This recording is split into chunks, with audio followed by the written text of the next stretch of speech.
He had the most famous smile on the planet.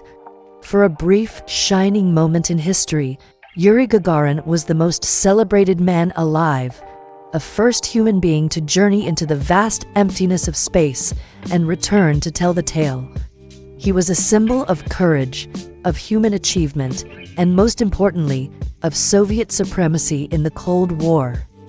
But behind the heroic parades and the beaming smile was a man trapped in a golden cage, a pilot forbidden to fly, a hero who was ultimately consumed by the very system that created him. This is the code behind the tragic glory of Yuri Gagarin. His story begins not with the stars, but with the mud of a collective farm. Born in 1934, Yuri Gagarin was the son of a carpenter and a dairy farmer, a child of the Russian peasantry. His childhood was marked by the brutal reality of the Nazi occupation during World War II, an experience of hardship and survival. But he was a boy who dreamed of the sky. He was captivated by flying, and his passion led him from a local flying club to the Soviet Air Force, where he became an accomplished fighter pilot. He was talented and brave, but in the vast Soviet military, he was just one of thousands. That all changed in 1959, when a secret selection process began for a mission that was beyond imagination. The Soviet Union was locked in a high-stakes ideological battle with the United States, the space race. After the triumph of Sputnik, the next great prize was to send the first man into orbit. The requirements for the first cosmonauts were incredibly demanding. They were subjected to grueling physical tests in centrifuges, isolation chambers, and extreme temperature environments, pushing their bodies and minds to the absolute limit. But one physical characteristic was paramount. They had to be small. The Vostok space capsule was tiny, and only the shortest pilots could fit. Gagarin, at just 5 feet 2 inches tall, was a perfect candidate. But it was his other quality that sealed his fate. Among the stoic, hardened pilots of the final selection group, Gagarin possessed an infectious, charismatic smile. The Soviet leadership, particularly the chief designer, Sergei Korolev, knew that the first man in space could not just be a pilot. He had to be a symbol, a hero the entire world could love. Gagarin's smile was his passport to immortality. On April 12, 1961, the world held its breath. The 27-year-old Yuri Gagarin was strapped into the Vostok 1 capsule, atop a rocket filled with explosive fuel. He was famously calm, his heart rate remaining steady as he awaited the launch. Unlike the American Mercury program, which gave its astronauts some manual control, the Vostok was almost entirely automated. The Soviet engineers did not fully trust a human to be able to function under the unknown stresses of spaceflight. Gagarin was, in essence, a passenger in his own spacecraft, his primary role to observe and report back. A secret code was given to him in a sealed envelope, which would allow him to take manual control only in an emergency. As the rocket ignited and thundered into the sky, he uttered a single, casual word that would become legendary in Russia: Poyekhali, let's go. For 108 minutes, he circled the Earth, a lone human being gazing down at the blue planet. His words from orbit broadcast to the world were pure poetry. The Earth is blue. How wonderful. It is amazing. He had become the first human to see our world from the outside. His re-entry, however, was far from poetic. The Vostok service module failed to separate cleanly from his capsule, leaving the two connected by a bundle of wires. The capsule began to spin violently, and Gagarin experienced G-forces nearly 10 times the pull of gravity. He was on the verge of blacking out. For 10 terrifying minutes, he believed he was going to die, tumbling uncontrollably towards the atmosphere. Finally, the heat of re-entry burned through the wires, the module broke free, and his capsule stabilized.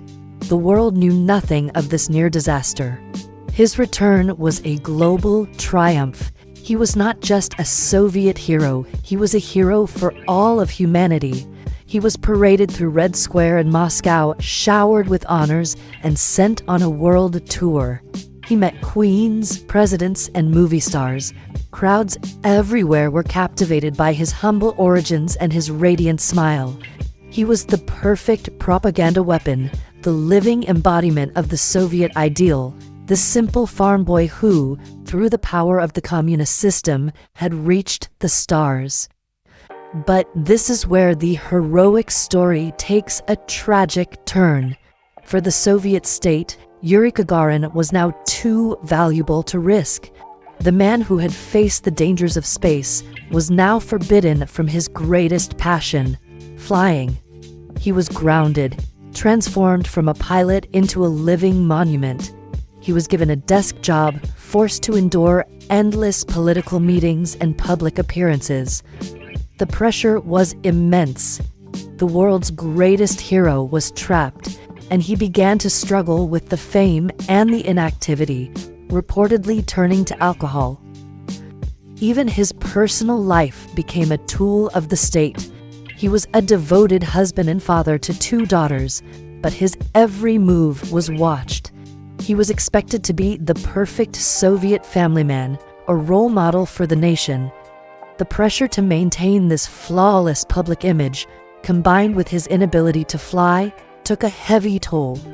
The simple, cheerful pilot from a collective farm was being crushed under the weight of being a global icon. For years, Gagarin fought to be allowed back into the cockpit. He wanted to be a pilot again, to train for the next generation of space missions. He saw his fellow cosmonauts, like Alexei Leonov, the first man to walk in space, continuing to push the boundaries, while he was stuck on the sidelines. He argued, he pleaded, and he used his considerable influence to lobby for a return to flight status. He did not want to be a museum piece. He wanted to be a pioneer. Finally, the state relented, agreeing to let him requalify as a fighter pilot. On March 27, 1968, Yuri Gagarin took off in a MiG-15 training jet for a routine flight. The plane crashed, killing him and his instructor instantly. He was just 34 years old. The official cause of the crash was listed as a pilot error due to a weather balloon, but the secrecy surrounding the investigation has fueled decades of conspiracy theories. Was it a technical malfunction, a collision with another aircraft, or something more sinister? Recently declassified documents from Russia point to a more likely, but still tragic explanation. A larger, faster Su-15 fighter jet flew dangerously close to Gagarin's MiG, causing it to enter an unrecoverable spiral. It was a tragic accident, a case of negligence, not a conspiracy. But for a nation that needed its hero to be perfect, the simple, messy truth was perhaps harder to accept than a grand plot. The truth remains locked away in classified Russian archives. The final tragic irony of his life is that he was in training to be the commander of the Soviet mission to the moon. Had he not died in that training flight, it is possible that the first man to walk on the moon would not have been Neil Armstrong, but Yuri Gagarin.